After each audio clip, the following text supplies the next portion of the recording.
Avez-vous déjà joué au jeu le plus effrayant de votre vie?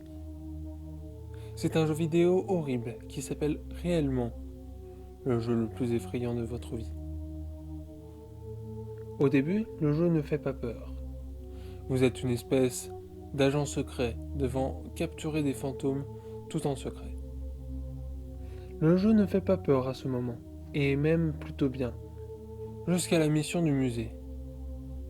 Vous arrivez dans un hall, et si vous avez de la chance, le jeu continue comme le reste. Mais si vous n'avez pas de chance, vous vous retrouvez avec des screamers, avant que votre console ne s'éteigne. Lorsque vous la rallumez, la même chose se produit, et vous devez encore rallumer. Cela se produit 6 fois. La 7e fois, il y a de nouveau les screamers, mais la console ne s'éteint pas, et le jeu fait place au véritable jeu le plus effrayant de votre vie. Vous êtes dans le hall du musée, qui se retrouve vide. Vous êtes seul, enfermé dans un endroit sans aucun meuble. L'ambiance normale de la première phase a fait place à une ambiance macabre teintée de rouge. Sur les murs, vous pouvez trouver d'étranges dessins, probablement faits avec du sang. Le jeu est désormais en première personne, ce qui n'était pas le cas précédemment. Vous pouvez vous déplacer, mais il n'y a rien à faire. Il n'y a aucun objet et toutes les portes sont fermées, jusqu'à ce qu'une d'entre elles soit tachée d'une goutte de sang au niveau du judas. Alors cette porte s'ouvre, et une horde de démons débarque.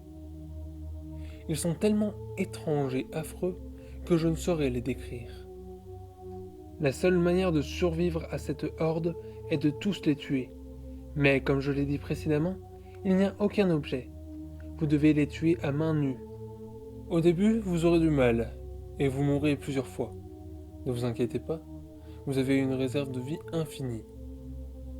Dans ce jeu, je ne sais pas si on peut appeler cela une bonne chose. Lorsque vous mourrez, vous avez droit de nouveau au screamer. Puis le jeu recommence, et vous devez attendre la tâche sur la porte. Après avoir réessayé plusieurs fois, vous réussirez à survivre, mais cela ne change rien. Après avoir tué tous les démons, la porte se refermera, et la tâche disparaîtra. Après un long moment, elle réapparaîtra, puis vous connaissez la suite.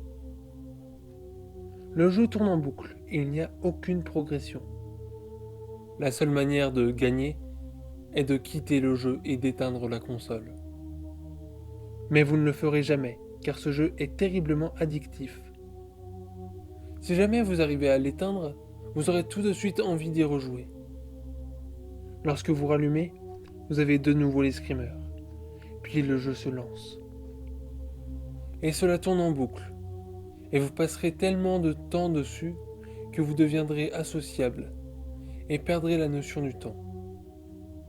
Vous commencerez alors à avoir des hallucinations et confondrez le jeu et la réalité, devenant paranoïaque et ne supportant plus les gens ni les portes ouvertes. Vous ne vivrez plus que pour le jeu et deviendrez fou, éprouvant un certain plaisir à tuer. Si malgré tout vous avez un éclair de lucidité, votre réflexe sera d'éteindre la console et de vous débarrasser du jeu.